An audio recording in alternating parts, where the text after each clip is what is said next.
The Tau civilization is the most innovative and technologically progressive in the entire galaxy. Its scientists and engineers of the Earth caste ceaselessly work on developing new types of weapons and equipment to aid the expansion of their empire. One of their greatest achievements can confidently be called the Battlesuit, a special type of armor that is not only wearable, but also piloted. Among the soldiers of the Fire caste, the Battlesuit is considered the main symbol of honor and respect.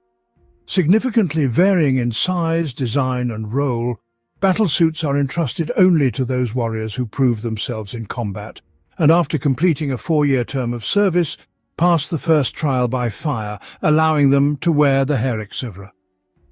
Only thus can one become a pilot, an ideal fusion of Tau and machine. After another 4 years, a warrior may attempt to pass the second trial by fire, and in case of success, they are promoted to chassivra, which allows them to lead a team of XW-8 crisis suits or pilot the mighty XW-104 Riptide. The advanced technologies of the Tau allow them to install incredibly powerful weapons on comparatively small chassis. Battlesuits are no exception. A single Fire caste pilot sits in the armored cockpit, controlling a fast and agile suit, almost comparable in size to a Space Marine dreadnought. Destructive plasma rifles, missile pods, and fusion blasters, as well as rapid-firing guns that mow down infantry and anti-tank railguns, are just a fraction of the available arsenal, developed by the finest scientists of the Earth caste. In addition to their armament, battlesuits are equipped with advanced gear, such as jetpacks and recoil absorbers, and can be fitted with any auxiliary systems, including drone controllers, targeting sensors, shield generators, or the latest in sensory equipment. The Fire caste considers war one of the forms of art, a discipline in which, through study and practice, one can achieve mastery. The Code of Fire, which encourages a mobile and swift style of warfare, while openly despising melee combat, placing priority on long-range firepower, occupies a paramount place among their teachings. The first Tau battlesuits were designed as a direct translation of this philosophy and significantly increased the maneuverability and strength of the hunter cadres. During the first and second sphere expansions, Fire caste veterans conducted field tests of these early battlesuits, which were initially quite rare. Their appearance, armament and power systems were endlessly refined and adjusted to the needs of the military. Until one day someone had the idea to pair anti-grav with reactive jump jetpacks to increase mobility, and antiquated diesel generators were replaced with hybrid nuclear fusion reactors. The principal breakthrough, however, was the advent of nanocrystalline alloy, dense, durable, and at the same time incredibly lightweight. Having achieved a level of protection comparable to that of the Adeptus Astartes power armor, the Earth caste's engineers uncovered a new horizon. Now it was possible to construct more damage-resilient battlesuits without any loss in maneuverability, taking into account the Fire caste's desire to engage in swift and energetic combat. As a result, the X-series battle special suits emerged, with the XW-8 Crisis remaining the most successful to this day. Yet the Earth caste did not rest on its laurels. As the Tau Empire expanded among the stars, and its hunter cadres encountered dangerous alien races, there arose challenges that spurred the Earth caste to develop new types of battlesuits to fulfill specific roles on the battlefield or to counter certain adversaries. The compact stealth suit, XW-15 for example, was created for reconnaissance missions and infiltration behind enemy lines. But after the incident at Kappa Mortis, it was upgraded to the larger XW-25. The participants of the Great War of the Confederation witnessed how the XW-88 broadside replaced its heavy rail rifle with high-powered missile pods, which were better suited for annihilating orc hordes storming the defensive lines. The XW-104, in turn, appeared as a response to contact with the vast armies of the Imperium, and the KV-128 Storm Surge was the answer to the super-heavy tanks and titans deployed by adversaries. If one traces the entire history of Tau conflicts, it becomes apparent that the Earth caste never rests in its pursuit of technological supremacy. There are many different models, each designed for specific combat tasks. The lightweight stealth suits XW-25 are equipped with powerful distortion fields, hiding their wearers even in open terrain, while the more massive battlesuits XV-88 broadside are comparably armed to tanks in terms of weaponry. However, among all existing types of battlesuits, the multi-purpose XV-8 Crisis and its various variants could be considered the most important. It can carry a wide arsenal of weapons and numerous pieces of additional equipment, allowing it to be adapted to any situation on the battlefield. Every piece of Tau equipment has a unique identification code, devised by the engineers of the Earthcast in accordance with its size, design, and role in combat. Battlesuits are denoted by the letters XV, followed by specific numbers indicating the weight class or size and the development stage of the model. The smaller the number, the more likely that the model is still in the experimental prototype testing phase. For example, the XV-88 broadside belongs to the 8th weight class and is the 8th variation of the omnipresent Crisis. The larger XV-104 Riptide belongs to the 10th weight class and is in the final stage of testing, as indicated by the number 4. The XV-22 light stealth suit, known for being utilized by the Commander Shadow Sun, remains a prototype as indicated by the second digit in its designation. The continuous emergence of new prototypes for enhancements and weaponry for battlesuits never ceases, with the latest addition to the Tau Empire's arsenal being the mighty KX-139 Tauna. Beyond lethal armaments, battlesuits are equipped with cutting-edge technology. Some rare battlesuit variants carry unique equipment, such as the XV-806 Cold Star with its built-in interface armor. Regardless of the model, each battlesuit is a true technological marvel, maintaining a balance between offensive capabilities, armor protection, speed, mobility, and power supply. Hence, it's no wonder that only the most experienced fire warriors are promoted to chasseurs, an honorary title granting the right to pilot battlesuits. The most compact special suits are worn by pilots of ground combat vehicles like the Hammerhead. To fit the driver inside the vehicle, the suit is barely larger than standard infantry armor. Technologically, however, it is in no way inferior to other battlesuits. The prototype XV-02 suit allows the pilot to interact with their vehicle's artificial intelligence and process incoming data from the cadre's tactical network so swiftly that they can almost instantaneously respond to enemy actions targeting their machinery or nearby combat units.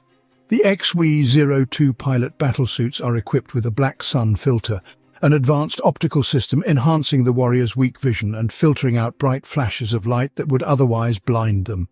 The first to have the honor of testing this experimental battlesuit was the greatest tank ace in the history of the Tau armed forces, Chancellor Longstrike, Titan Slayer, and the gunship ace. He possesses an innate talent for piloting the Hammerhead combat vessel, unmatched in accuracy. After all of Longstrike's comrades from the Tau were killed on Tyran in combat with Imperial tanks, the already brave warrior became a ruthless and heartless killer. From then on, his life's purpose became to eradicate anyone who could harm the greater good. Thanks to his exceptional achievements in that campaign, including the destruction of a human Titan, the Warhound, with a shot to the cockpit, the renowned ace was chosen to test the experimental XV-02 pilot battlesuit. Rumors suggest that now Chancellor Longstrike literally never misses. Stealth teams are special-purpose cadres, lone wolves within the Tau army, usually operating independently of other cadres. They wage a secret war, penetrating enemy territory and identifying vulnerable targets for destruction. To ensure stealth teams can covertly infiltrate enemy camps, their streamlined battlesuits employ light refraction disruption technology, allowing the battlesuit to become invisible. Additional camouflage fields dampen sound and conceal from thermal sensors, allowing for deep penetration into enemy territory and the setting of a precisely planned ambush. Emerging as though from nowhere, stealth teams eliminate selected targets, unleashing a barrage of fire. The main feature of stealth teams lies in the technology embedded in the foundation of their ghost suits. The XV-15 and XV-25 suits are equipped with integrated stealth field generators located at nodal points of the battlesuit. They create a distortion zone around the wearer, altering the entire light spectrum and causing disruptions in detection device operations. As a result, a scout in such a battlesuit can pass unnoticed, blending into the surrounding environment. Since it's quite challenging to focus on their location, team members can, to a certain extent, hide even in open terrain by freezing in place. With various types of cover available, such as trees, piles of stones or ruins, the fighters can effectively disappear against them, making it incredibly difficult for the enemy to detect or spot them. The XW-15 and XW-25 are among the smallest of the Tau battlesuits, barely larger than the battle gear of the Fire Warriors. These suits are equipped with multi-spectrum sensors, recoil absorbers and jump packs. Additionally, the suits enhance their wearer, allowing for better hand-to-hand combat and the carrying of a hefty rapid-fire cannon. However, the XW-15 is noticeably less bulky and protective than its counterpart, the XW-25, which, due to its thick and angular armor, resembles a small walking tank. The stealth suits are packed with numerous useful gadgets for pilot support on the battlefield, including a full medical kit, passive sensor antennae, and nutrient containers. The stealth suits, created using the same nanocrystalline alloy as in the XW-8 crisis suits, are armed with a rapid-fire cannon as standard weaponry. In some cadres, one warrior is equipped with a fusion blaster to increase firepower, as this short-range weapon is best suited for striking heavily armoured targets and vehicles. If a philosopher is present in the team, they may be accompanied by drones and carry additional equipment, such as illumination gear or even a homing beacon, allowing XW-8 crisis suit teams to deploy more accurately on the battlefield. Some, particularly those from Tashva, are known for assigning marker drones to stealth teams. This practice is widely used in the war against large orc hordes. Stealth teams thin out the ranks of the enemy with rapid-fire battle cannons, then illuminate them for the rest of the warriors to finish them off. When the trap snaps shut, the stealth teams activate their jetpacks and leap to the next target or disrupt the enemy's attempt to return fire. Given the unique aspects of their clandestine role on the battlefield, stealth teams within the Tau military operations are endowed with a degree of autonomy that is seldom available to others. These stealth teams typically act at their own discretion because they invariably maintain silence in the ether and accordingly lack the ability to receive orders directly. Those chasseurs who voluntarily accept such duty are considered very unpredictable and strange, for they never follow the commonly accepted norms. For these qualities, members of stealth teams are mostly viewed with suspicion within the Tau culture, where everything is strictly regulated and structured. All representatives of stealth teams who manage to survive long enough to eventually obtain the rank of philosopher are called eccentric, for they are famed for their tactical innovations and bold raids deep into enemy territory. Many enemies of the Tau Empire have learned to fear these invisible foes, suddenly appearing amongst them.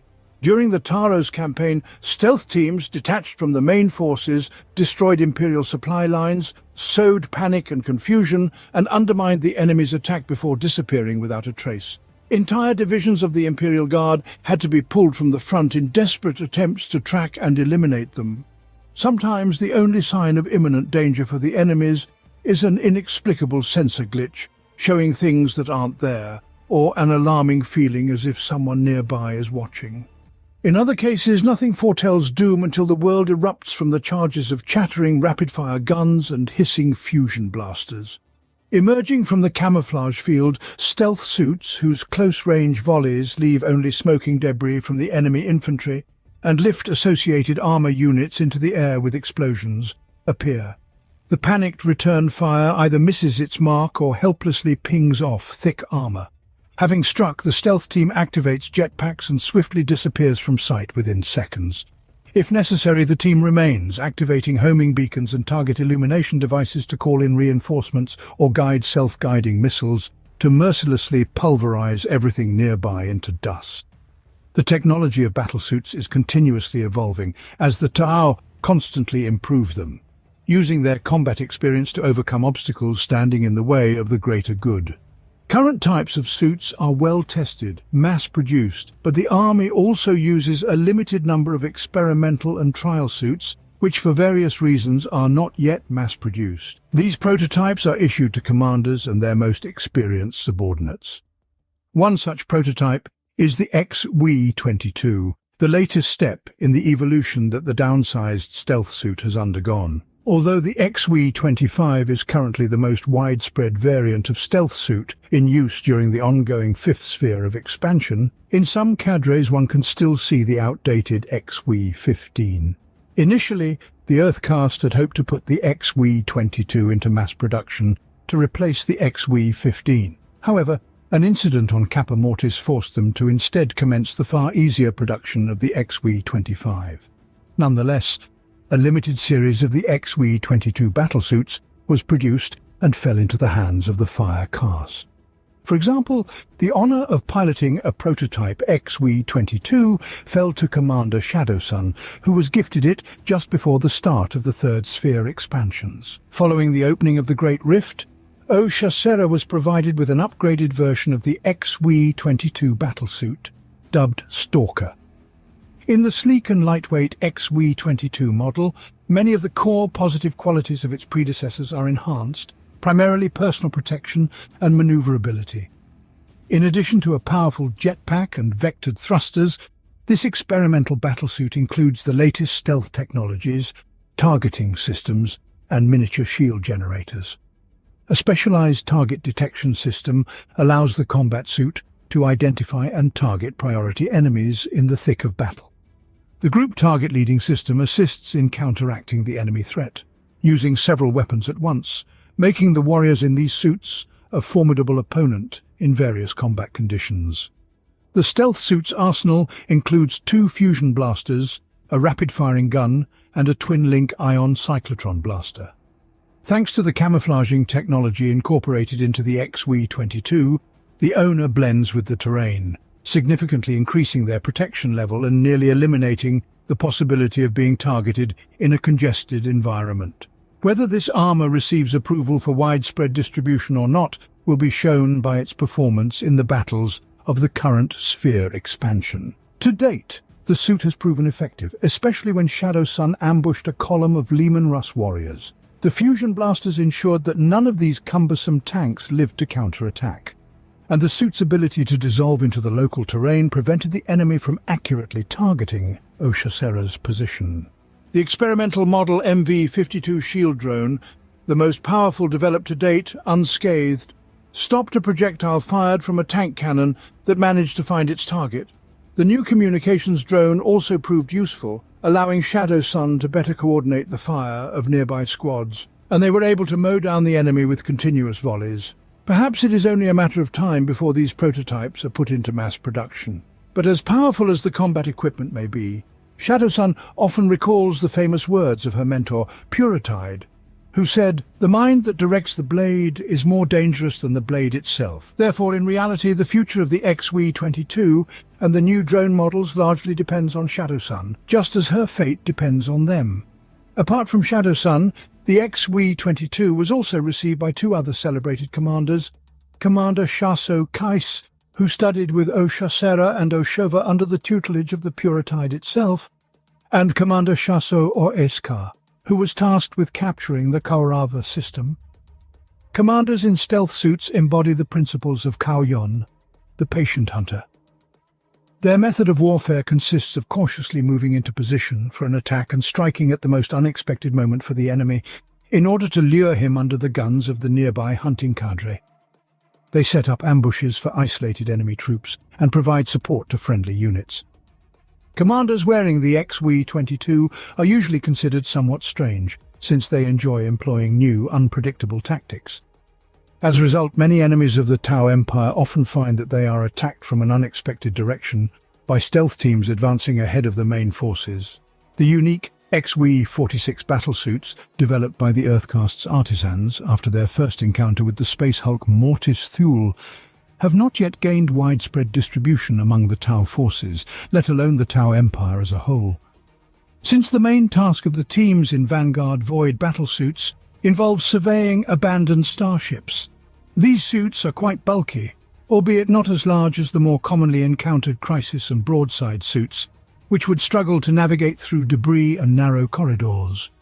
Due to the conditions in which Vanguard Void battlesuits are expected to operate, They are equipped with flamethrowers for close-range combat or other short-range weapons like rapid-fire cannons and fusion blasters, which also allow cutting through metal wreckage. To fend off opponents seeking to engage in melee, pilots additionally have access to various electroshock repulsors and photon grenade launchers. Moreover, teams in Vanguard Void suits are usually accompanied by DX-11 exploratory drone on board Space Wanderers. The drones primarily map the interior of the ship and engage in firefights only if absolutely necessary, should danger threaten them or their Tau masters. As Vanguard battlesuits have to advance in difficult, often hostile environments, they are equipped with jetpacks, as well as significantly enhanced life support and protective systems. The most intriguing innovation of the XW-46 can be considered its dense nanocrystalline armor, Phiotarch. Strong yet lightweight, it allows for rapid deployment from dropships and operation in space. As a primary safety measure, the pilot is placed inside an impact-resistant detachable capsule, programmed to return the operator back aboard the boarding vessel. These suits are comparatively difficult to produce, even by the standards of the technologically advanced Tau, primarily because of their advanced and miniaturized equipment. As a result, there exists only a small number of such battlesuits. Even more heavy and better equipped than the XW-46, the XW-46 Vanguard Void battlesuit is designed for experienced commanders of the rank of Chassel or higher.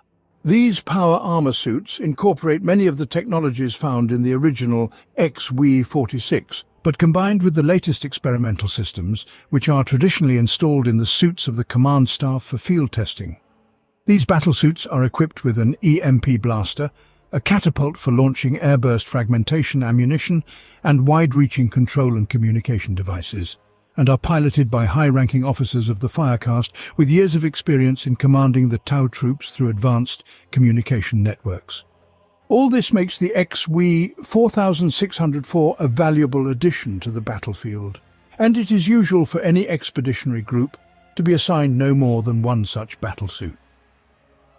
Considering the comparatively young age of the Tau race, their achievement in understanding technology is astonishing. Shockingly swiftly, scientists of the Earthcast have invented weapons and equipment that surpass those of many other civilizations, and there is no better proof of this than the battlesuits worn by the warriors of the Firecast, especially the XW-8 Crisis, arguably the most famous model of battlesuits. Wherever the Tau face particular difficulty, teams of crisis suits, heavily armed rapid response units whose members are clad in advanced battlesuits ready at a moment's notice to change the course of battle in favor of the Tau Empire, are immediately dispatched. The crisis battlesuits exemplify the overall style of warfare of the Tau, and their recognizable silhouettes inspire fear and respect in equal measure to any opponent who has encountered them on the battlefield. They are large, heavily armored, equipped with numerous weapons, and include various advanced systems such as jetpacks, recoil absorbers, sensors, and targeting systems, drone controllers and shield generators. All this makes the crisis battlesuit an effective and deadly weapon of war. Sensors allow the pilot to detect camouflaged enemy units and track any movements. Later, all this information can be passed on to the Tau command units. Also, crisis pilots often supplement their suits with personal shield generators, capable of stopping anything up to a shot from a Baneblade cannon. On many battlesuits, one can notice a knife attached somewhere, symbolizing the vow of Talisera. Crisis battlesuits are fortified with armor made from dense nanocrystalline alloy, which boasts significant impact resistance and reduces the weight of the suit, thus enabling effective use of the jetpack for maneuvering and deploying from transport aircraft. This jetpack combines the properties of anti-gravitational and jet propulsion technologies, making the battlesuit incredibly fast for its size. In the heat of battle, having proven their coolness under fire and dedication to the tenets of the Code of Fire, Tau warriors earn the right to bear the title of Chasseur and pilot the crisis battlesuit. These Tau represent experienced and solid fighters who have already faced the deadliest of enemies and emerged victorious. Chasseurs are the finest soldiers at a commander's disposal. Their loyalty and bravery are beyond question, and invariably they can be seen at the very heart of battle. Every such pilot is a daring and quickly adaptable warrior, knowing how best to deploy the vast arsenal of weapons available to his armor suit. In turn, the best among the chasseurs are honored with the title of chasseurs and become personal bodyguards to the commander. Eventually, a chasseur may rise to the highest ranks of the Tau command and receive the title of chassel or chasseur. Teams of warriors in crisis battlesuits are the most common of all combat formations of the Tau, as they embody the very essence of warfare methods in their empire. They are fast, mobile, and literally bristling with weapons. Battlesuit teams are considered elite and often act at the spearhead of hunting cadres. At the same time, the commander might hold them as a powerful reserve for conducting a counterattack against advancing enemies, or for delivering a final crushing blow that will once and for all break the resistance. Each crisis battlesuit has 3 connectors for attaching weapons and support systems.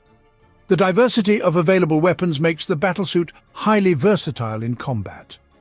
Therefore, they are trained to operate both individually and in teams of 2 or 3 battlesuits. Warriors in the XW8 crisis battlesuits may be equipped differently, depending on the role they play on the battlefield. For example, to counter masses of enemies, a team of crisis may opt for numerous rapid-fire cannons, as their rate of fire is ideally suited to mowing down rows of lightly armoured infantry. When dealing with large or heavily armoured foes, preference is given to plasma rifles, whose shots can melt ceramite.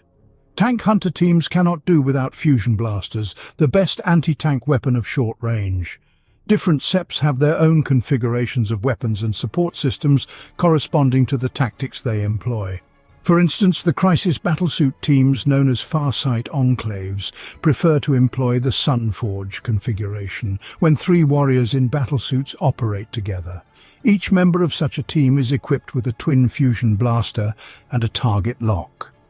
The application of such a combination during the counter-offensive of the Tau forces at Dalith led to an entire company of Lehman Russ tanks being reduced to a pile of molten slag.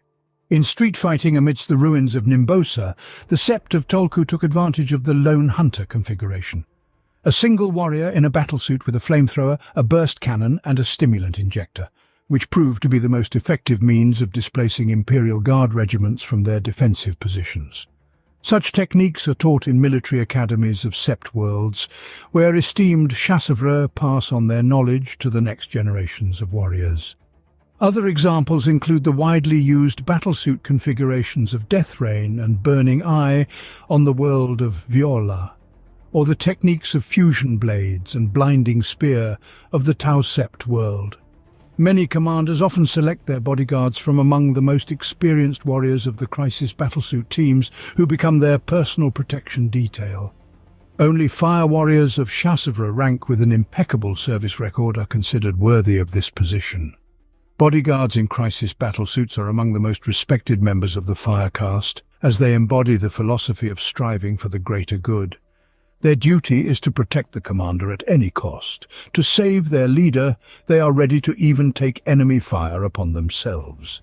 The Tau have plenty of tales of heroes who threw themselves to protect the commander from some monstrous creature, blocking its path or pushing the leader aside at the last moment, saving him from the shot of some powerful energy weapon. If necessary, the bodyguard in a crisis battlesuit will sacrifice their own life to protect the chasseur from certain death. For the bodyguard, it is considered shameful if they survive while their leader is killed. Anyone who experiences such disgrace often spends the rest of their life trying to atone, though in reality there is no forgiveness for this. The teams of bodyguards have access to advanced equipment for the battlesuit. Prototype models that have not yet been tested for mass production. For example, Commander Swiftflame of the Dalith Sept dresses his bodyguards in the rare XW802 battlesuits, but such luxury is available to few. The braver the chasseur, the shorter the lifespan of their guards. Those commanders who prefer to operate on the front lines, for example, playing the role of bait in the Koyon strategy or participating in delivering a devastating strike in the Montcar, are subject to increased risk.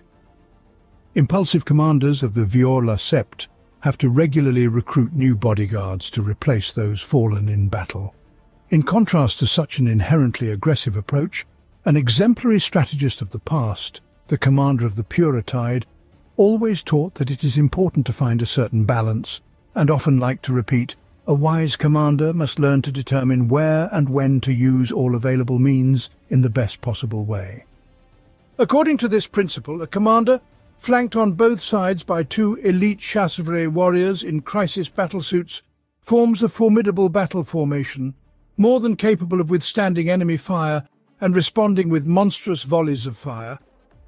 However, one must always consider the risk of losing such an important combat unit. Many commanders prefer a frontal attack and make full use of their battlesuits' capabilities. Clad in the impressive armor of the XW-805 Enforcer, they step fearlessly into battle, killing enemies with some of the most advanced weapons available in the Tau Empire. The XW-805 Enforcer is a modification of the standard XW-8 Crisis. The increased size and higher-powered reactor allow it to carry additional weapons, equipment, and distinctive systems, so that the commanding pilot can better monitor the course of the battle while fighting any enemy on equal footing. For the XW-86 Cold Star, a preference is shown by more straightforward commanders who love to soar high above the battlefield, then swiftly plunge into the heart of the enemy army, or even engage in an aerial duel with enemy aircraft. The first various versions of the XW-8 battlesuit, equipped with non-standard equipment along with the familiar systems, were probably spotted on Taros. The XW-88 broadside from that time is quite well known, but others, such as the XW-81, 84 and 89, seem to have a unique character, as they were used by the Tau hunting cadres commanders. In an attempt to reduce the high level of losses among Tau commanders, whose fanatical desire to aid their troops often led them into enemy fire, the XW-81 was created. Equipped with a smart missile system on its back, the Chasseur can suppress enemy forces from afar without exposing themselves to fire. Crisis suits teams are often ordered to fight separately from the rest of the cadre, so they can win time for their comrades to retreat or launch a sudden attack on enemy forces. To provide improved targeting of combat units, the Earthcast has specifically tested the XW-84 suit, equipped with a target illuminator and a target lock sensor. The prototype XW-89, first appearing on Taros, was initially perceived as just a heavier version of the standard Crisis. However, it soon became evident that the massive armor plates significantly restricted the suit's mobility, and the pilots, chasseurs, were unable to play the traditional role for the 8th on the battlefield. According to Imperial reports collected after the Taros campaign, the XW-89 faded into obscurity, giving way to the XW-802, and the remaining hundreds of prototype models were handed over to the teams in crises, having first removed all unnecessary armor. Nevertheless, participants in military expeditions and free traders assert that they have seen many cadres, acting on the edge of combat zones where the Tau Empire is expanding, still use the well-recognized XW-89 battlesuits. The colossal success of the Crisis has spawned countless modifications, among which the rare XW-802. As is known, those fire warriors who distinguish themselves in battle earn the right to wear a battlesuit and to be called chasseurs. The best and bravest among them may even be honored to become the bodyguard of the army commander. To those who prove themselves in a particularly outstanding manner, an Iridium Crisis is bestowed, characterized by enhanced protection without any loss of mobility. Following the death of the commander Dawnstar from a sniper bullet and the subsequent disorderly retreat of the fire warriors, the Earthcast engineers developed an experimental iridium alloy and produced enough armor plates for a limited series of reinforced battlesuits. The prototype battlesuit XW-802 provides the Firecast teams and their bodyguards with optimal protection. Being a young and dynamic race, the Tau, facing a growing threat on the borders of their empire, naturally sought to improve the parameters of their equipment on the battlefield. But at this point, only the most honored commanders have access to the latest types of weapons and technological innovations. Significant differences exist among the Firecast leaders in their approach to war and personal dogmas. Some chasseurs prefer to command from the front and push their battlesuits to the limits of their capabilities. These fearless warriors often choose for themselves the powerful and durable battlesuit XW-85 Enforcer. Yet, some prefer to rule the skies in the swift model XW-86 Cold Star. The most trustworthy commanders are honored to wear the modified version of the Crisis battlesuit XW-805 Enforcer, distinguished by the presence of an electronic warfare suite and a high level of data processing.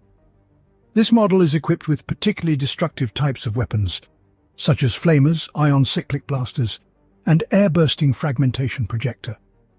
The ion cyclic blaster spits out streams of high-energy charges at blinding speed, while the air-bursting fragmentation projector launches a bomb pack that explodes right above the enemies, scattering smart submunitions to inflict maximal damage. One of the most famous bearers of the XW-805 battlesuit can be called Chasseur Viola Chalas, whom his subordinates call Commander Swiftflame. To those unfamiliar with his brilliant tactical genius, the commander's actions may seem audacious or even reckless. In reality, however, each of his rapid assaults and sudden ambushes is part of a unified plan. The Ta'au war leader analyzes the course of battle nearly as swiftly as the artificial intelligence of the battlesuit that processes incoming data and charts a course to victory, bypassing all obstacles. Since the times of the legendary Commander Swiftflame, no warrior has been born capable of inspiring his hunter cadre to such bold feats. Sometimes it seems as if in Swiftflame the past of Oshova, recklessly relying on luck, revives.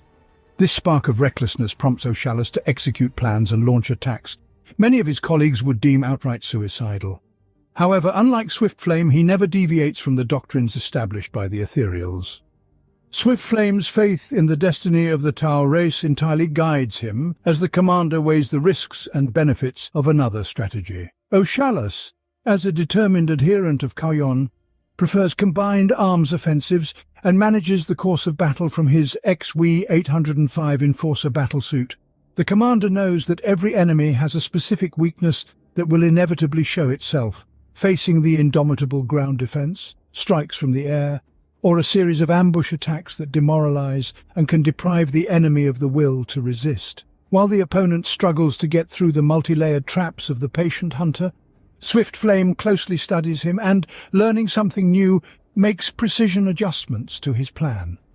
On several planets beyond the Damocles Gulf, the Tau commander skillfully overcame more numerous foes by understanding how the soldiers of the Imperium fight and his own prowess on the battlefield. On Agrellan, Ochalas's meticulous tactical analysis played a key role in breaking through the fire positions of heavy weapons located in the hive cities. The squads of Swiftflame tested the enemy's defense for strength with concentrated energy fire, aerial bombings and swift attacks by Crisis battlesuit teams. They gradually destroyed fortifications and bunker complexes, as though plucking the teeth of a raging leviathan. When the time came for the decisive assault of the Shadow Sun, Ochalas was fully prepared for the operation. His hunter cadres dealt with the counter-attacking groups of humans. XW-104 struck at their weak points in their ranks, and the air-cast aviation cleared the sky of enemy aircraft. The gyro-stabilized jet thrusters make the XW-805 Enforcer battlesuit deceptively agile for its size, allowing the piloting commander to set up cunning ambushes, striking from above and then swiftly withdrawing beyond the range of return fire of the enemy. Red and green glittering lenses on the helmet are connected to powerful target designators with their own artificial intelligence, which allows for accurate fire even on the move. In his right hand, the commander of Swiftflame carries a fusion blaster. The formidable anti-tank weapon aids him in hunting enemy armored vehicles when required by the Kauyon strategy. He destroyed dozens of Imperial machines with his fusion blaster. The battlesuit's inverted knees and segmented feet provide the commander with excellent stability even on rough terrain. The design of the limbs mirrors the anatomy of the pilot inside and makes the battlesuit's silhouette unmistakably recognizable. In Tau battlesuits, mechanical hands can retract inward, but it's rare for a commander's suit to have hands that are constructively free. Many chasseurs carry a knife attached to their thigh or to their backpack as a sign that they have sworn to assist their comrades in any circumstance. The XW-86 Cold Star Battlesuits jetpack is equipped with special stabilizers, allowing for astonishingly rapid movement across the theater of war and the destruction of enemies with short bursts from its rapid-fire cannon. Built-in holophoton countermeasure equipment and internal telemetry devices supply the pilot with a vast amount of information, which an untrained novice could not handle. The commander soars over the battlefield with such ease and grace that targeting systems stand no chance of catching him, since the XW-86 is equipped with enhanced engines with reverse thrust and aerodynamic wings for air combat. Chasseau Tassar is an exemplary Chasseau piloting the XW-86. He has mastered the Kauyon, and countless battlefields on alien planets are littered with the remains of his enemies. A promising student of the Firecast Academy, Commander Tassar quickly grasped the essential principles of the Kauyon. Always staying 3 steps ahead, he prepared dozens of closely intertwined plans for his team for each battle. These plans layered feints, counterattacks, and false ambushes upon each other, constantly baffling opponents attempting to target the young warrior. Tassar also demonstrated unique abilities in understanding enemies. Absorbing every snippet of information from the battlefield, he built enemy profiles in moments, identifying how to exploit their weaknesses or neutralize their strengths. As a result, Tassar assigns Pathfinder teams an essential role in the Dawn Hammer, as the data they gather is vital for his strategic decisions. Chasseau Tassar first gained widespread fame during the numerous bloody battles of the Great War of Confederation. It was there, in the fights against the Green Invasion, that the commander earned the name Stoic Shield in honor of his masterful defensive operations against the Orc invaders. Each of these battles served as a lesson in the superiority of the Tau race and the greater good. Leading his own hunter cadre, Tassar honed his mastery of the Kauyon and inflicted defeat on the Orc hordes, outnumbering his own forces many times over. The commander soared above the battlefield in a crisis battlesuit, orchestrating a complex system of ambushes and mobile defense lines. Strike teams and pathfinders, retreating while fighting, lured the Orcs into kill zones. When the aliens thought they had cornered their enemy, Tau's airborne battlesuits, armed with roaring rapid-fire cannons, came to the rescue. In turn, fresh reserves replaced them, and this continued until the enemy was completely destroyed or its army was turned into fragmented mobs prone to infighting. In reward for his numerous triumphs over the Orcs, the Stalwart Shield was granted the rare XW-86 Cold Star battlesuit, endowing him with even greater agility and firepower in combat. Since this armor allows the pilot to truly fly, not just leap, Tassar is now able to coordinate his hunter cadre's efforts better than ever. He actively leverages this advantage in the battles of the Third Sphere expansion. The Hammer of Dawn is now stronger than ever, ready to repel the forces of the Imperium from new worlds to proclaim the dominion of the Tau Empire. Mounted on the back of the Cold Star are maneuvering engines with multiple air intakes and ventilation outlets, buzzing from barely contained power. This jet jump pack stores the secret to the impressive flying capabilities of the battlesuit, and is also equipped with optical devices, stabilizers, and gyroscopes. The helmet of the Cold Star, worn by the Stalwart Shield, is fitted with enhanced optical devices and antennas, allowing the wearer not only to spot enemies from bird's-eye height, but also to connect to the Tau communication network, have access to holographic targeting data from any active source within the combat zone, and effortlessly perceive the strategic picture in its entirety. Like other cadre officers, the Stalwart Shield's helmet is painted white.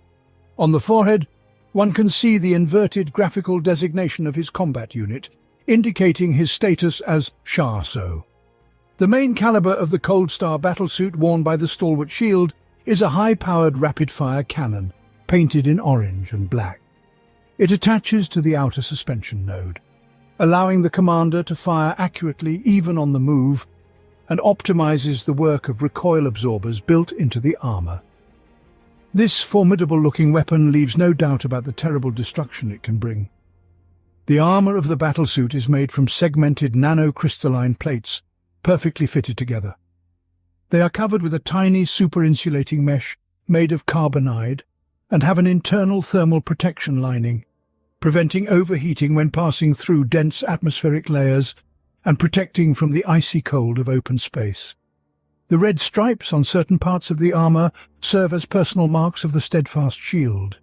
It would be remiss not to mention the Commander Longknife, who pilots the sole-known prototype of the new Crisis XW 8902 model. When under the brave command of Oshasra, the third spherical expansion began, the Tau forces started searching for new planets suitable for colonization. This new mobilization of the Empire's military might spawn a wave of new military technologies and many new leaders from the Firecast. One such commander was Shas-O Ramir, whose personal battlesuit is the latest development in the Crisis battlesuit line, still undergoing field trials. The commander's battlesuit is equipped with an experimental paired rifle, unleashing a true maelstrom of plasma balls on the enemy, and an advanced field generator, resembling a massive shield, which can also be used for protection from strike. Clusters of powerful jet charges are attached to the battlesuit's hull. The suit's uniqueness also lies in its design. While the rest of the Crisis variants appear angular, the XW 8902 battlesuit is distinguished by its smooth outlines. At the beginning of the third expansion phase, Ramir received a command post under the leadership of Oshasera and conducted several distant raids on human settlements, as well as led the successful defense of Furios against invading orcs. His growing reputation as a responsible, dedicated and visionary leader was solidified after his command of a Tau cadre in the capture of the desert mining settlement Teros. Teros was a border world, and merchants from the Tau watercaste had long been in contact with the local planetary governor, exchanging luxury items for the planet's rare, heavy mineral resources. Both parties benefited from the agreement, but this was merely the first step in the Tau's long-term plan to gradually incorporate the planet into their empire. When the planetary governor's illegal dealings with the Tau were discovered by the Administratum, the Imperium's response was swift and ultimatum-like. Space Marine strike forces were sent to remove the governor from office and clearly indicate to the Tau encroachers that this was a world of the Emperor.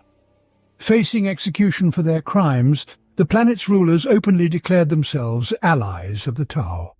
The Tau were invited to Teros, and Ramir led the first covert drop troops.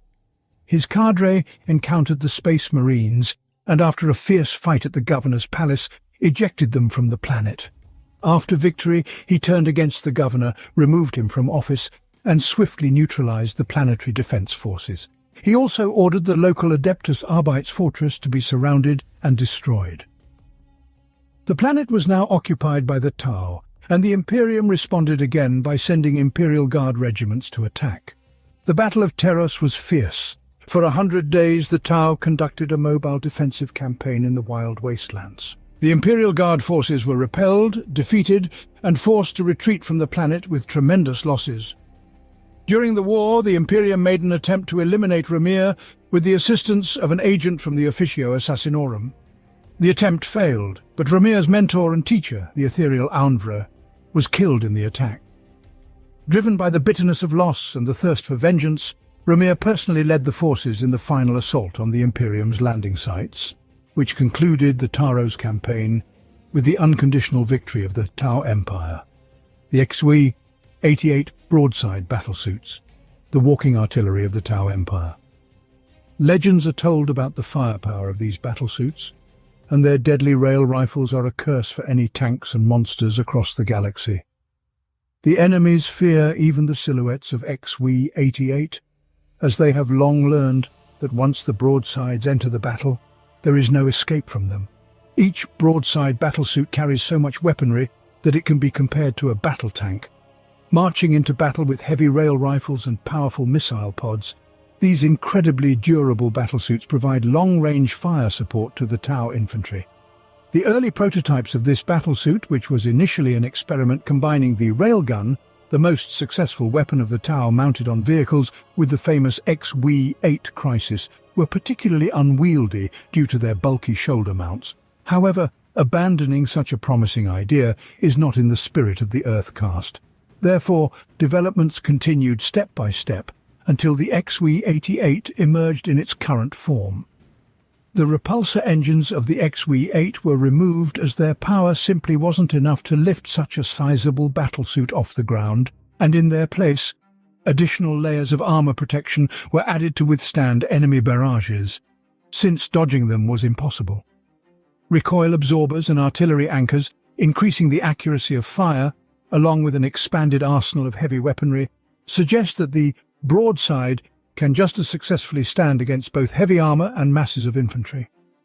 Now, when they are wisely and carefully used in their strategies by the Tau commanders, the broadsides battalions exceed all expectations. Their presence as fire support units becomes a requirement, as the devastating volleys they unleash instill genuine terror in their enemies. The first model in the broadside line, XW 8801, was extremely cumbersome and sluggish, as it had twin rail guns mounted on the shoulders and the arms ended with missile pods. The next variant emerged in an attempt to make the suit less clumsy than before, which was partly achieved by swapping the places of railguns and missile pods. Another addition to the broadside line occurred during the Great War of Confederation, when the heavy rail rifle was replaced with a twin high-powered missile pod. In the course of the most recent endeavours, the Earth-cast scientists have relieved the heavy rail rifles from the shoulders, converting them to a handheld mode. The legs of the modern XW 803 and XW 804 are strengthened with hydraulics and stabilizers to absorb the monstrous recoil of the weapon, while the armoured chassis is capable of withstanding any retaliatory fire from the enemy. In their hands, they wield twin heavy rail rifles, equipped with linear accelerators and targeting systems. Thanks to the particle accelerator, its shot can penetrate even thick bunkers.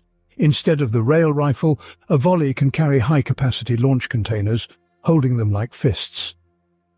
Such armaments are perfectly suited for dealing with hordes of enemies. Additionally, a large guided missile can be mounted on the volley's shoulder as supplementary weaponry. In lieu of traditional jetpacks, the volleys are equipped with an additional weapon system. This can either be a smart missile system or plasma rifles. Due to the absence of jump engines, the battlesuits possess relatively low speed. Therefore, their deployment is recommended only in cases where an encounter with the enemy is inevitable. For a competent landing, the volleys must be in constant informational contact with the forward scout teams. Upon arrival, they are delivered directly to the battlefield, typically choosing mountain ridges or any elevations that offer the greatest field of view for shooting. This allows for precision strikes at the maximum range of the railguns and thinning out the enemy tank formations. Playing the role of rapid response units, the volleys can provide fire support to the troops, proving to be even more mobile than the Tau armoured tank unit. The XW-9 Hazard battlesuit in direct support armour utilizes the most advanced battlesuit manufacturing technologies. The Hazard features an original design and serves as a powerful counterattack unit and a mobile weapons platform on the battlefield. The XW-9 Hazard battlesuit is a new weapon in the arsenal of the Tau Empire. A modern, powerful battlesuit, its design reflects the divergence in opinions between the traditionalists and the representatives of the Earth caste. Designed as a countermeasure against the increased alien invasions that threaten the achievements of the Third Sphere, the XW-9 is intended for combat at close ranges against numerically superior enemies. In this regard, the Hazard is most effective thanks to its immense firepower, the highest degree of durability and mobility that only the scientific and technological progress of Tau can offer. Due to the complex control system of the suit and the high demands on the pilot, the XW-9 is entrusted only to the proven veterans of the chasseurs, who, upon being assigned the Hazard, earn the title of chasseurs. The compactness of the Hazard and its capacious power source allow for carrying experimental weapons, which cannot be mounted on the standard Crisis battlesuit due to the high power requirements of the weaponry. Mass production of the XW-9 requires significant resource expenditure, resources which, in the opinion of some, would be better spent on manufacturing already tested models. However, the operational results achieved with the XW-9 have impressed many of the Fire Warriors' military leaders. There are several standard variations of the battlesuit. The first is the XW-9-01, equipped with fusion cascades. This model combines modern types of fusion weaponry with the high-tech systems of the XW-9 battlesuit. The fusion cascade fires bursts that engulf the target in a powerful stream of melter energy. Given that each charge is less powerful than its Imperial equivalent, this weapon crushes its enemies through sheer volume of fire. The XW-9-04, in turn, is equipped with phased ion guns, an experimental weapon combining the rapid-fire capabilities of the ion cycloblaster and the firepower of an ion cannon, as found on Tau military vehicles, in one stable battlesuit system. The long-range accelerators of the phased ion cannon allow its pilot to shower the enemy with a hail of projectiles that cause explosive reactions on an atomic level, annihilating heavy infantry and enemy armor. The XW-95 Ghostkeel represents the cutting edge in Tau stealth technology, a battlesuit designed for secretive operations deep within enemy lines. Concealed by camouflage fields, the Ghostkeel appears as if out of nowhere, eliminates all nearby enemies, then simply dissolves back into the shadows. Massive, deadly, and virtually invisible until it strikes, the XW-95 Ghostkeel is among the most effective means of intimidation in the galaxy. These towering battlesuits, several times the height of a standard fire warrior, are equipped with repulsor engines, boast an extensive arsenal of heavy weaponry, and are literally stuffed with high-tech and cunningly devised equipment for deceiving sensory organs and sensors. Ghostkeels are capable of tearing apart an entire platoon of armored vehicles and slicing through enemy infantry row by row in a perfectly orchestrated ambush. The barrage of fire they unleash upon attack convinces the enemy that they are facing an entire army from an unexpected direction. The XW-95 is a true weapon of terror, created to sow confusion and destruction within enemy ranks, which, after a sudden attack, scatters in panic, unable to understand who has struck them. Swathed in a multi-layered stealth cloak projected by accompanying drones, the Ghostkeel is practically invisible even in open terrain. The XW-95 Ghostkeel battlesuit is operated by a well-trained philosopher operative with extensive experience in stealth teams. He is one of the few in the entire unit trusted with the suit. Though often considered strange and reclusive, Ghostkeel pilots embody the very essence of Montcar, the killing blow, always striking precisely where needed and never missing their target. To the focused warrior, an artificial intelligence within the combat exosuit aids by managing numerous complex devices and monitoring the pilot's physical and psychological condition during prolonged operations. Veterans in Ghostkeel battlesuits spend extended periods in complete isolation on enemy territory, and many of them develop an extraordinarily strong bond with the artificial intelligence. Moreover, in certain cases, pilots become so introverted that they feel ill at ease in the company of other Tau, and find solace only in solitude with the artificial intelligence of their battlesuit. The Ghostkeel is typically equipped either with an ion blaster, which disperses infantry lines with streams of high-powered energy charges, or a fusion collider, inducing intra-atomic excitement that leads to the superheating of the target. Living beings simply evaporate, while machinery melts into pools of molten metal. Both are silent weapons for a silent killer. The Ghostkeel has a wide tactical application, ranging from conducting fierce solo incursions deep into enemy rear territories to participating in ambushes alongside hunter cadres. However, until recently, the use of the Ghostkeel was limited to executing covert operations. In reality, the development of this type of battlesuit was completed around the beginning of the Third Sphere expansion, but its existence was kept secret until the moment came to reveal the truth about it, thereby significantly boosting the morale of the soldiers. Pilots for the latest battlesuits were selected from stealth teams and brought to the secret base Jakavo, located near the borders of the abandoned Sept Undras. From there, receiving orders directly from the ethereal Aunvar himself, the first generation of warriors in Ghostkeel battlesuits were dispatched on secret missions. The selection of candidates as pilots for the Ghostkeel battlesuits began throughout the Empire simultaneously with the mass production of these battlesuits, and very soon the armies of each sept will receive their own Ghostkeel cadres. One of the most renowned spectres of Endrus is Shasavra Kesor, a participant in many wars of the Septendras and a great expert in camouflage on the battlefield. For his cunning and heroism displayed in operations, he was transferred from a stealth team equipped with XW-25 to a group of ghost keels. Having mastered the XW-95 in accordance with the principles of covert warfare, Kessa joined the other Spectres of Endras at the station Jakavo, where he easily mastered the new weapon systems. Since the day he was deemed ready for upcoming engagements and released in the first wave of pilots, the veteran has an impressive number of eliminated targets to his name. Over the years, he has become a true ace in his field, a living embodiment of the Kauyon, always preparing the perfect attack. His success was soon noticed at the tactical headquarters, and Kessora was recently brought to the fore as a hero of the Tau Empire. Accompanying Kessora are a pair of MV-5 stealth drones, which have remained with him since his very first operation as a ghost keel pilot, a fact in which he takes great pride.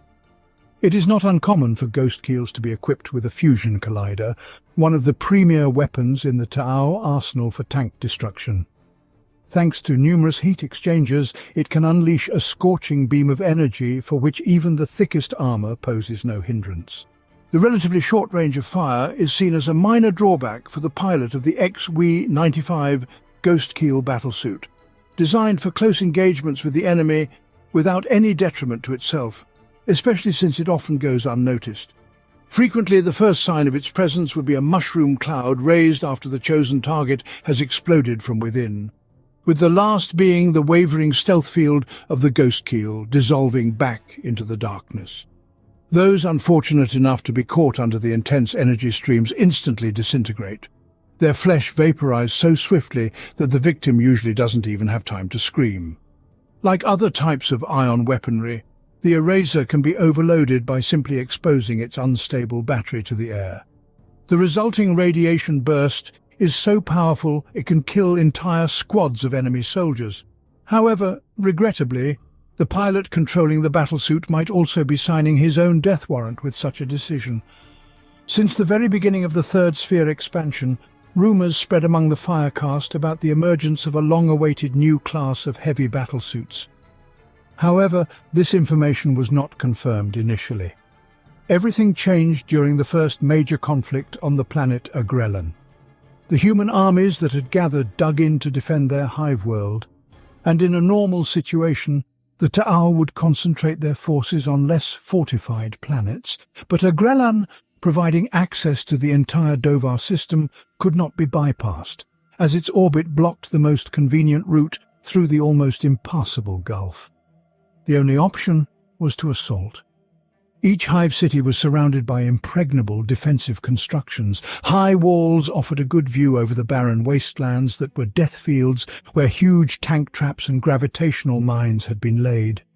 If the Tau forces had breached the defensive perimeter or simply airdropped, they would have found themselves in the narrow, winding streets of the Great Hive, where careless invaders would encounter specially prepared obstacles and fortresses housing infantry units and armoured vehicles ready to counterattack at any moment.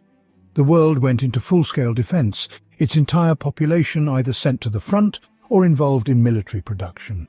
To crush the planet's formidable defence and open the path to more vulnerable systems beyond it, the Commander Shadowsun personally planned and led the offensive.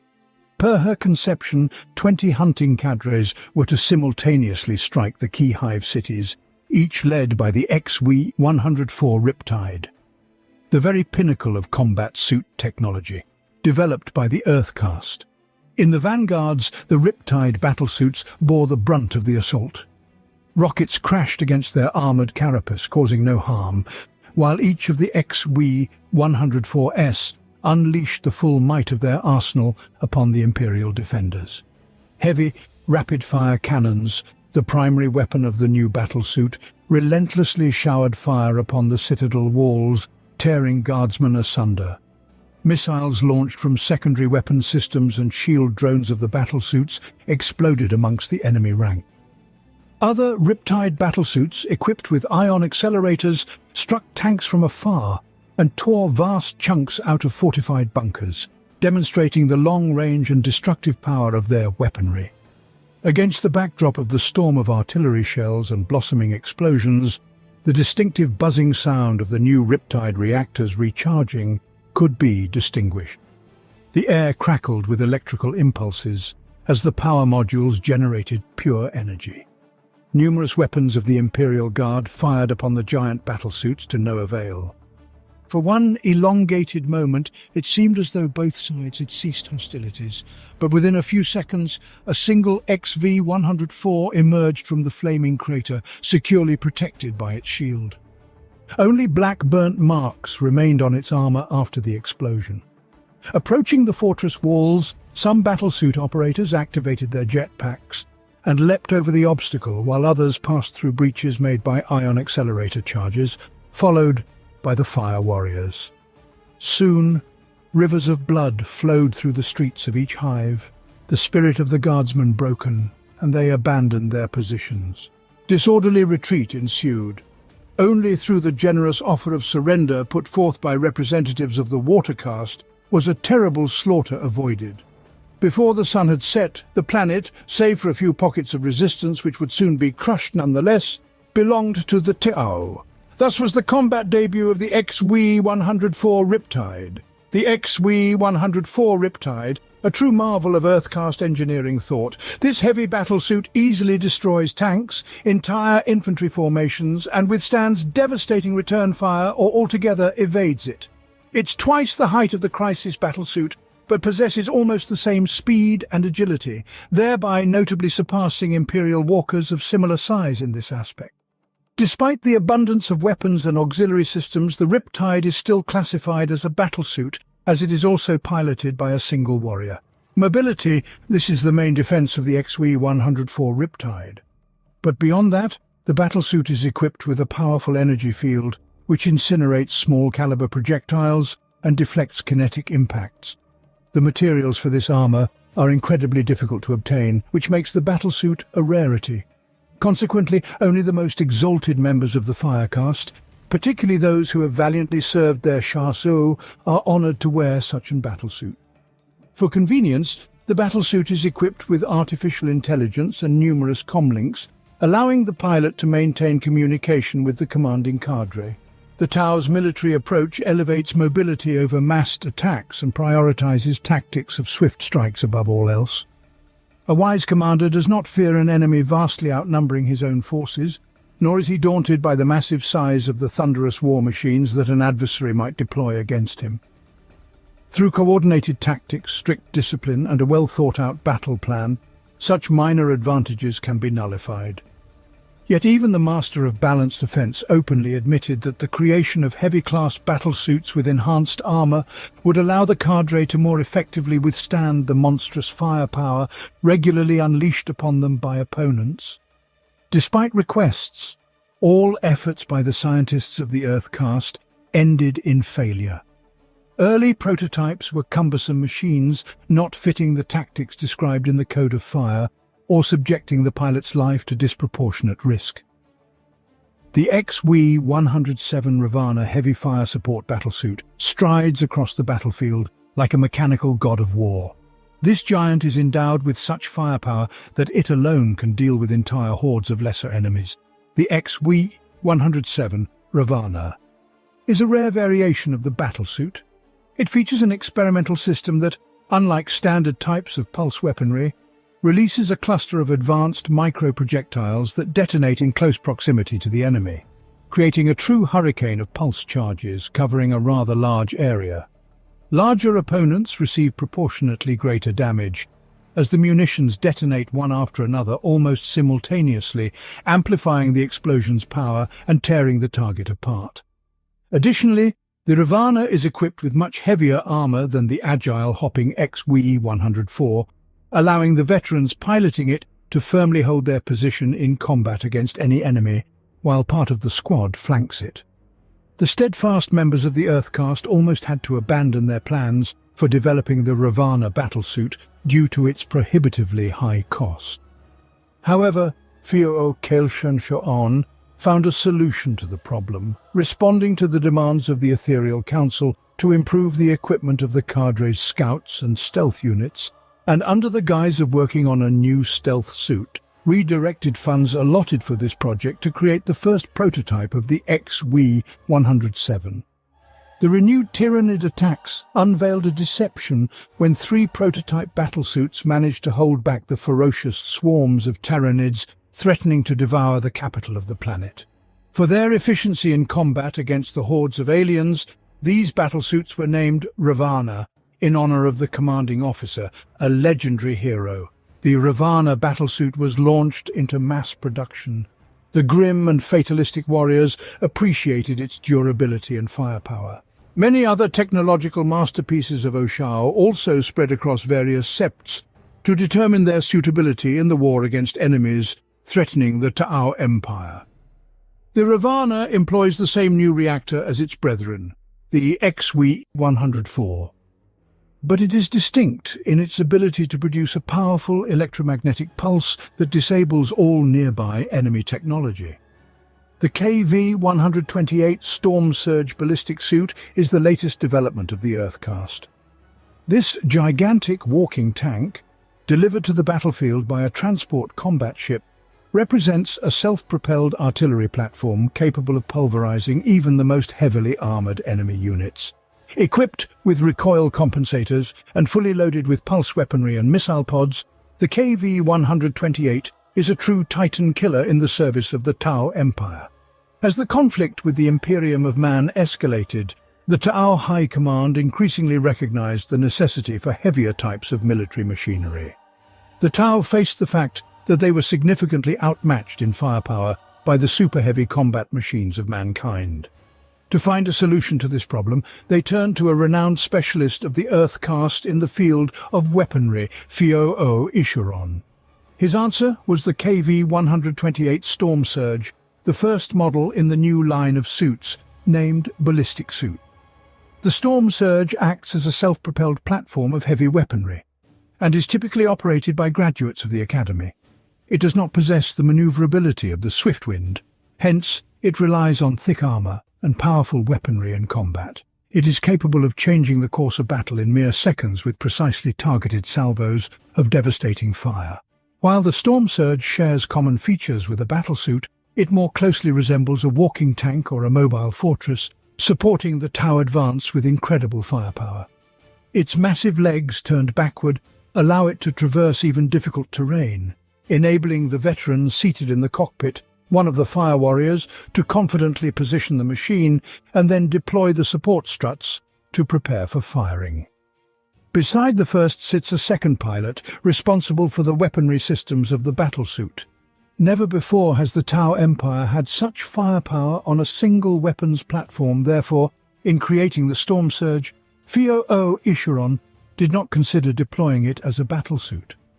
Due to the heavy caliber weapons it was equipped with, more commonly found on starships, the KV-128 was too bulky for outfitting with a jetpack, which excluded its use of flexible tactics in maneuver warfare practiced by teams in battlesuits. Philosopher Ishuron saw his creation as a walking tank, which would support the main assault but not lead it. The difference between an artillery suit and a combat suit is further emphasized by the fact that the KV-128 has a 2-member crew. Operating such a vehicle is not considered as prestigious as piloting a suit, but its crews still command great respect among the fire warriors. The main weapon of the vehicle is a high-power pulse generator. As is the case with many types of Ta'au weaponry, it is based on an induction field that launches huge clumps of plasma over long distances. A particle accelerator located on the rear part of the weapon, emblazoned with the symbol of the Firecast, initiates this process. Everything caught under this column of superheated plasma literally evaporates, breaking down into its constituent atoms. Moreover, the vehicle has 2 weapons pods, which can be used to deal with both armored targets and infantry. They are based on a multi-barrel launcher. On both sides of the artillery suit, beneath it, a container for 2 missiles is attached. A target acquisition system equipped with auxiliary systems is mounted beside the launcher, with a cluster of smart missiles above it which can reach enemies even in cover, where they believe themselves safe. On the left limb of the vehicle, under the missile container, a turret with either twin flamethrowers, rapid-fire cannons or catapults is installed.